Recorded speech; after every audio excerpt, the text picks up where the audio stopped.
Hello, everyone, and welcome to the Everything Resonates podcast. I am your host, Brad Johnson, and this evening we are going to be talking about the Spooky2 remote.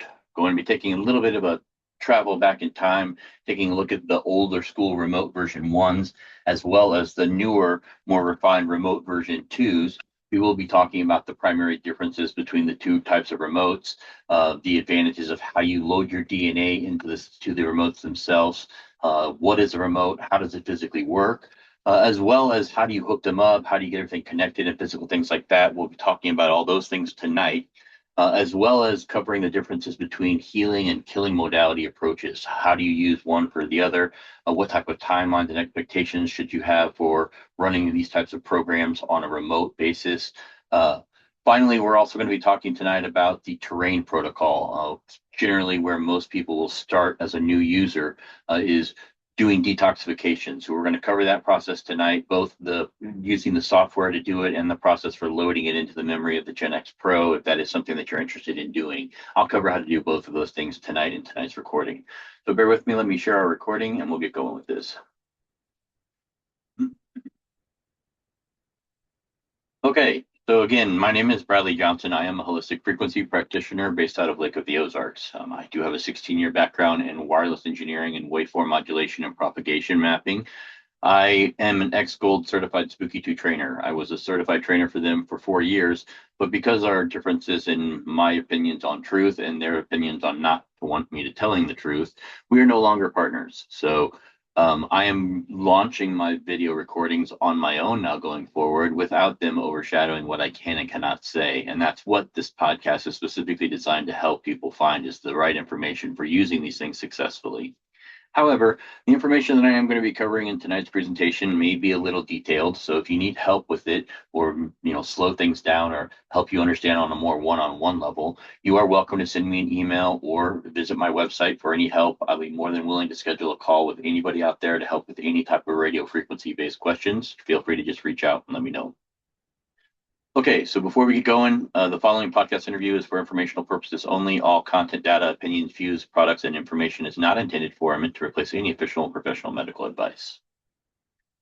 All right, so the remote process can be a little frustrating to learn when you first break into something like this technology-wise, because you have both the technology and the product learning curves. It can be a little steep for certain people.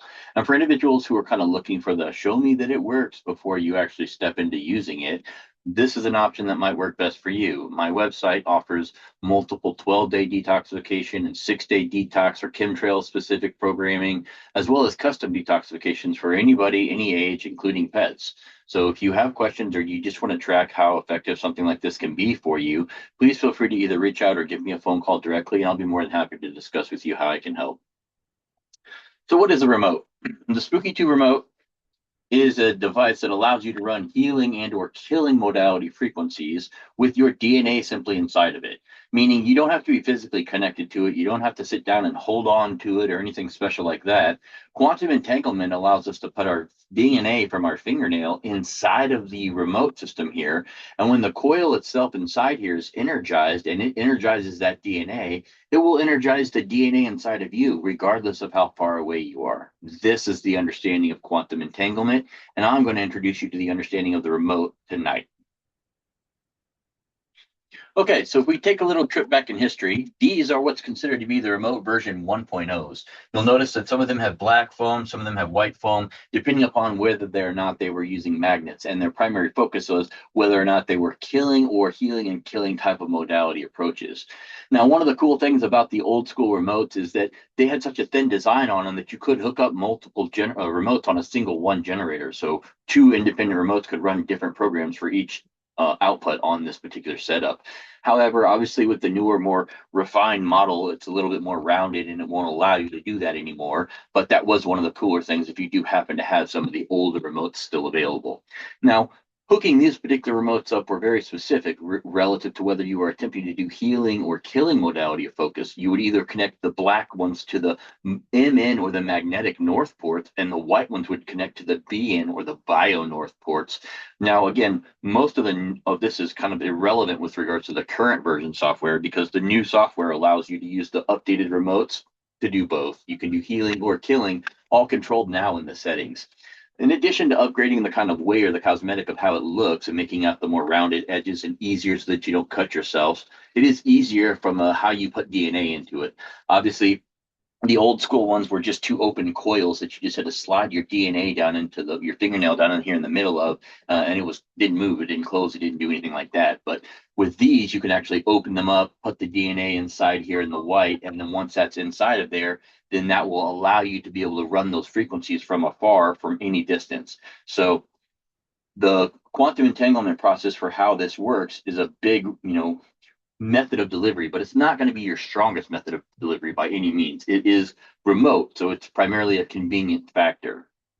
But this particular design will always connect to the BN port, or what is going to be that lower left port on the remote, or the booster, excuse me. So when we're looking at the booster itself, just like this, when you see the four ports running across the top here like this, the BN or the bio north or the south port is always going to be this lower left port. So when you go to hook this up, just make sure that you line up the two little notches on the teeth here so that they slot in. And then once they slot in, then if you simply give the base a little quarter turn right here, then you'll know it locks in because it'll still free swivel, but it won't pull out. So once you have it secured like that, then we can connect these two ends to any red out one and blue out two of our generators. Okay, so what type of DNA are we talking about? On the obviously the older school remote DNAs, the main types of methods that we can use for running frequency programs are going to be things like nails and blood and saliva. Now, because these are going to be exposed to air, the timing in which you'll be able to run frequency programs on them will always vary from person to person. However, the kind of golden rule of this is that when you stop feeling the effectiveness of the programs as effectively as you did when you first started, then it's time to change or update your sample. The average length of time that will take when you're using normal nails without any type of sealant or anything like that will be 3 to 4 weeks.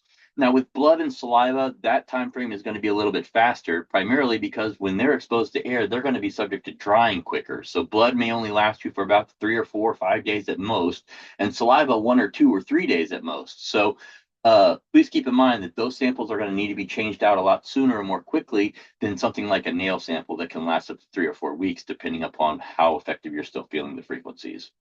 Now, one question that people commonly ask is, can they use hair? And the answer to that is no, unfortunately, because the hair does not actually have DNA in it. It only has your RNA in it. So you could pull the hair follicle and that would work, but now we're pulling hair to make this process work. And that seems a little intense for something that you could just simply clip your fingernails. Doesn't matter if they're fingernails or toenails. Also, doesn't matter if they have fingernail polish on them or not. But a single molecule off a single nail will work with regards to being able to put this into the remote and feeling it from anywhere in the world. However, over the years, I have come up with these vial systems that I've been using. The vial systems help me remove the air from this equation. Now, when you remove the air, that drastically slows down the degradation process. So when you take your fingernails and same nails as we took before, which were lasting us maybe 3 or 4 weeks at best, now, when you put them into a centrifuge vial like this, that's a 0.2 milliliter vial, it's not designed to be very big. It's very, very tiny. In fact, when you put your nail sample in here and then you add an ISO or a grain alcohol to this and then snap it shut, when you then put this remote into or this into your remote, now you can run for multiple months for the same period of time. People often ask me, is it okay that it doesn't close all the way? It's just like, it's completely fine. Did we not see remote one that was just two open coils all the time? So this is completely fine. But the length of time that you can get out of each sample will drastically be increased when you use a 0.2 milliliter PCR vial. Obviously, with nails going from roughly 3 or 4 weeks to 3 or 4 months plus, blood samples, now that they are no longer exposed to air, can last 6 to 8 months, saliva 1 to 2 months, but they'll vary from person to person, just replace as needed for each individual person. The vials, if you need a link for those, please send me an email. I'll show you the link. But one of the most important things relative to the quality or the type of vial that you use is make sure that you're using a PCR quality grade plastic. The PCR grade plastics make it so that when you snap them shut, they actually seal and they hold whatever's inside without exposing or letting air in. Now, a normal regular vial can be found off of something like Amazon or a place like that, very cheap and cost effectively. You can buy tons of them. But normally, if you use something like that that's not a PCR vial, you'll put it into the remote, and within a couple of days, the alcohol will dry out, and you're really no different than leaving it just normal exposed to air. So spend a little bit of money and use the quality vials. If you have questions or you need a link to them, feel free to shoot me an email and I will copy you the link for the people that I use for my vials. Okay, so let's talk a little bit about the Herx reaction. Before we talk about the healing and the killing potential effects of modalities and how you run something like this on remote, the Herxheimer reaction is the reaction of what happens when you're positively running programs that generate an effect in the body. People often refer to this as a healing crisis, where your body's kind of the subconscious is playing tricks with you because now all of a sudden you bought this machine and you put your DNA into it, and a couple of days go by and you're now all of a sudden you're nauseous and you're sick and you've got cold and flu type symptoms, and look what you've done to yourself. So this is part of the equation, but it is a positive sign. When stuff like this is happening in the body, it's proof that those frequencies are resonating certain areas inside of you. They're causing a cellular die off, and your body's noticing that. So the recognition of that is key as you move forward, because it tells you when you are or are not running programs successfully per how you recognize the symptomology of the symptoms like what you're noticing here with the Herx reaction. Okay, so there are two different methods, obviously, when you're doing different healing and or killing modalities. Now, in the Spooky2 software, that is going to be done by using either a preset, which is going to be predefined as having the program and the settings already outlined to it, or you're going to be running a shell empty preset when you want customization. So let's go into the software real quick and take a look at the differences between the two. So when we go into the software, obviously, with a preset, as I mentioned before, a preset is designed off of simplicity. So when you're on the presets tab and you search something out, something like cold, you know, it's going to yield 60-ish or 65-ish programs. But what you realize is that it's not really yielding 65 presets. It's yielding a combination of the same presets over multiple different methods of delivery. C for coil, C for contact, coil, L for laser, plasma, remote, scalar. They're all the same preset, but they're just different methods of delivery. So obviously, if you wanted to run something like this for cold and flu elimination on remote, you would select the R option. It would load your program here in the middle. It will populate the preset chain settings down here, and it will load the notes relative to what this program does on the right-hand side. Now, when this happens and it turns blue like this, you don't go to the Programs tab. You don't go to Settings. You go directly to Control, and you overwrite the generator that you're running this on. And when you do this, it'll pull up that preset. It'll load all the frequencies into the white box here. It'll have your runtime for roughly how long the preset should run. Now, keep in mind, if this is on remote, it should run continuously. So you're going to run this for a couple of days and track your symptomology to see if you feel better. Now, obviously, with a cold and flu symptom, you're breaking something down virus pathology-wise. So the year should notice symptomology: cold, nauseousness, tiredness, headaches, cold, almost what appeared to be like sinuses when you were laying down or changing pressures. So try to track your symptoms when you're running programs like this on remote. However, one of the main reasons why people don't run presets is because they're limited with regards to customizations. Like if you want to roll cold, but you also want to run coughing or you want to run decongestion, notice these are specifically designed around cold. So unless we're chaining multiple presets together, it's much easier to run a shell. So when people run a shell, this is where they're asked those two questions that we saw about on the presentation. So question one, when you select that you're running a shell, is going to be, okay, as a user that's kind of building your own pathway with this, what method of delivery are we using? Or how are you going to get the frequencies out of the Spooky2 database and into your body or DNA? So once you select what method of delivery you're using, this will introduce question two, which is, what settings are you using specifically? Are we healing? Are we killing? What settings are you going to be using, all before even going to the Programs tab to customize in whatever you're healing or killing? So in this instance, if we're building a remote program and we're doing it for the cold, which is a pathogen, we would select killing, R-JW. We would go to Programs, and then we'd bring in cold. Now, unlike where we only had 65 preset options before, now we have 137 different options. Now, what we're looking at here on the programs database is the name of the program specific relative to the cold. Anything that you see in red will highlight your keyword search. So when you click on cold one, anytime it says cold, it's going to say, hey, this is why I brought this program to your search. So specify the specific programming that you want, which is unique in this, like for example, the ability to run sweeps. I would bring this down as a program, or customizations of unique decimal point frequencies. I would bring this down, or specific databases that you use specific stuff out of, like for example, common cold groups for ETDFLs. Those are common. I would bring something like this down. So selecting a common grouping of programming like this can be done with any number of programs. However, your general rule of thumb is going to be trying to limit the total hours down here at the bottom to around 4 hours. Now, one way of keeping this shorter when you're searching something that has similar database frequencies is to make sure that you're removing your duplicate frequencies. If you have this enabled, then the runtimes will always be shorter if you have duplicates enabled in here. So keep your runtime shorter, and if you keep them to a maximum of only 4 hours, then that means that every frequency program loaded here in the loaded programs should hit a minimum of 6 times over a 24-hour period of time, making it easier to track over a 1 to 2 or 3 day period. Are these programs causing effects on me and I need to make an adjustment, or are they not and I need to change the program? Okay, so now that we've selected these, we simply go to control, or again, as I mentioned before, the ability to customize. So for example, we were running cold, but we also wanted to run decongestion. Okay, now we can add in decongestion programs, but we also wanted to run programs for nauseousness. Okay, no problem. We come in and bring in our nauseousness programming as well. We add them in. So you can customize the programming specific per whatever you're suffering from when you're using a shell pathway to build your own programs. And once you have them selected, you'll go to control and overwrite your system just like you did with the normal preset. It will pull up the killing remote that you described that you were building, all the frequencies that you selected, and the programs that you've added together. It will give you the runtime. And then obviously, if we just start and let this guy run, it will run until you stop it. So that's the kind of process for creating your own shell pathway. So let's go back in and take a look at the presentation here.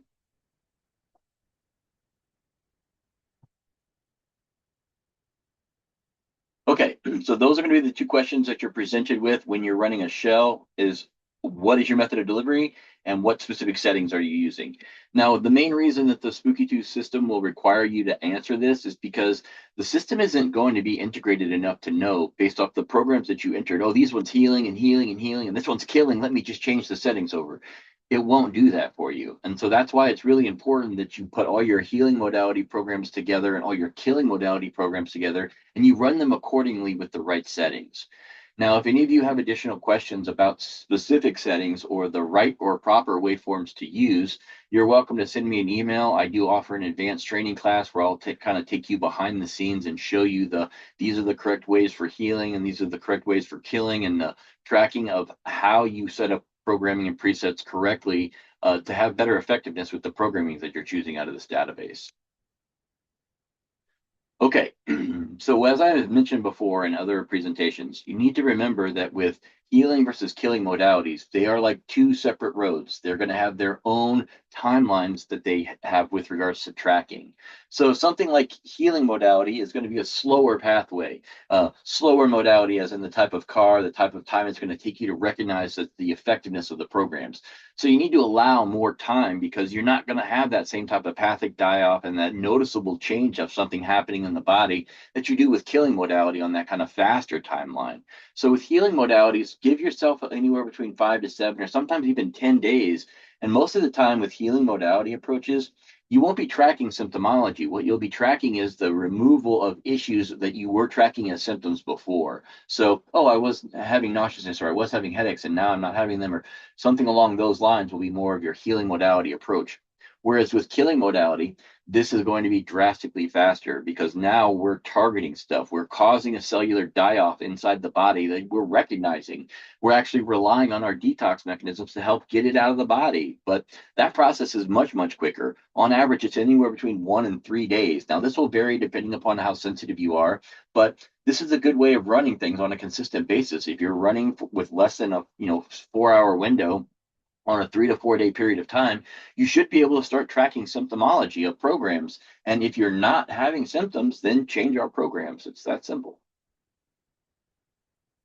Okay, guys, let's talk about the terrain protocol. So the terrain protocol is kind of the jump off point for where everybody starts when you first get the Spooky2 system. This is an 11-day protocol that is kind of stepped out and meant to kind of start resonating the different parts of the terrain, if you will, of your body, so that as you go to have better effectiveness with building your healing or killing modality approaches down the road, you won't create bottlenecks inside the body. So the detoxification process and preset is where you'll find the terrain protocol. And once you select that, then obviously you will select terrain protocol, and remote is going to be our method of delivery. Obviously, if this is an 11-day protocol that runs for 24/7, you do not want to be holding on to hand cylinders or sitting there in front of a coil or something like that. Remote is your convenience factor that you can just turn this on and let it run. Now, when you select onto the remote option, these are the 6 different options of what you're going to see with regards to the different versions of the terrain protocol. The main option, the terrain R-BY, is a list of 15 different presets that will run on a 5-volt delivery over the course of 11 days. And this is primarily the breakdown of those. So if you wanted to load them into the memory individually and run them yourself, you're welcome to do that. But please keep in mind, when you're running programs off the software, you have to do all the work. So you have to tell preset 1 when to run, when to stop, when to change, when to go to the next one. You do all the work what the software normally does if you're loading these into the memory itself and running them in standalone mode. So please be aware of that. Okay. But the reason why obviously that we have 15 presets and it only runs for 11 days is what you're looking at here is your solid dot number rotations. For example, 1, 2, 3, 4, 5. All of these are 24-hour preset rotations. So they run for 24 hours and then advance to the next one. Whereas the dot 1 and dot 2 presets like 6-1 and 6-2 and or 9-1 and 9-2, 10-1, 10-2, 11-1, 11-2, all of these are 12-hour presets that are chained together, which is why we have 15 presets, but it only runs for a total of 11 days. So when you start this thing off, make sure that your computer's hibernation and sleep settings are turned off, and that you're just checking in on the computer once a day or so to make sure that everything is running consistently. I often tell people that I'm helping start this protocol and kick off for the first time. When you get going with this, if you have any issues or problems with it, you're more than welcome to give me a call and say, hey, I got on to day 6 or 7 and I need help. I can walk you through setting back up everything and getting picked back up right where you were left off, no problem. But if you call me and you're like, I don't really know where we left off, it's really hard for me to help you pick up where you left off. So make sure you're tracking once a day. Also, make sure you're staying hydrated over the course of those 11 days. You're obviously going to be introducing different frequencies to different parts of your body. So stay hydrated as you kind of work through that 11-day protocol. And then once you're through that, this is where people then often ask the next question, which is, where do I start with all this? So during that 11-day protocol, you've got time to sit down and start putting out your pen to paper issues of all your ailments, the things that you want to use this particular system to help address in your lifestyle. Take advantage of this time. Write down what are your issues, what are your ailments, what are the medications that you want to get off of, and start being able to prioritize what's going to be considered my pathogen, my viruses, bacteria, fungus, mold, infection, diseases. I'm going to be targeting these as killing modality approaches. And what are my non-pathogen approaches? These guys I'm going to be running as my healing modality approaches. So we can start separating everything out. Once you get through with the terrain protocol, next we'll normally introduce people to biofeedback scanning and the process of building custom programs relative to their own health issues. But in order to do that, you need to know what's in front of you. So start putting a pen to paper, getting a priority list down. And obviously your golden rule with rifing, once you have this priority list, is you start from the bottom and you work your way up to your most complex or your most chronic based disease. Again, guys, if you have any specific questions or you would like any additional help, please feel free to send me an email, or even you're welcome to call direct. My next presentation or podcast that I'm going to be hosting is going to be covering the biofeedback scanning process. I'm going to be showing exactly what it does and what it does not do. I'll be running and conducting a couple scans on my body during the course of that recording as well. So keep an eye out for that one here in the next couple weeks. And until we talk again, I hope everyone has wonderful health and takes care of themselves. Take care, guys.